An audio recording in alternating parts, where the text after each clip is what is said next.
মধ্যমগ্রামের star মলের ভোজ উৎসবে তোমরা কে কে ঘুরতে এলে? এখানে মোটামুটি চা থেকে শুরু করে চিকেন, ফিশ, রাইস, মিষ্টি এবং পান সবই অ্যাভেলেবেল। আমরা যেটা খেলাম সেটা হচ্ছে তন্দুরি টি। দেখো এত সুন্দর করে বানাচ্ছিল, মাটির ভাতটাকে পুড়িয়ে সেটা চায়ের মধ্যে দিয়ে যে ফ্লেভারটা তৈরি করছিল, এটা দেখে আমার বড্ড খেতে মন হয়েছিল। তো আমরা দুজন খেয়ে নিলাম চটপট তন্দুরি চায়ে। তোমরা কে কে ভালোবাসো তন্দুরি চা খেতে? আমাদের দুজনেরই এটা খুব ফেভারিট। এরপর আমরা একদম একটা নিউ আইটেম ট্রাই করেছি, নামটাও ইভেন একদম নিউ, কুলহাদ পিৎজা। পিৎজাতে মোটামুটি যা ব্যবহার করা হয় তার সবই এই মাটির ভাঁড়ের মধ্যে ওরা স্টাফ করে তৈরি করেছে। জিনিসটি হয় চিকেনের এবং পনিরের। আমরা বেসিক্যালি চিকেনটাই নিয়ে নিয়েছিলাম, সানডে ছিল।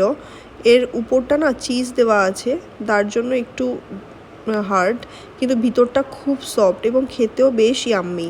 এরপর আমরা সরভাজা সেন্টারে চলে এলাম, সরভাজা সরপুরিয়া কৃষ্ণনগরের। এখানে অনেক টাইপের সরভাজা ছিল।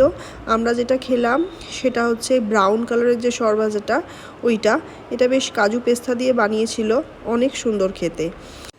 আজকের মতো আসি, দেখা হচ্ছে নেক্সট ব্লগে। Tata bye, thank you for watching.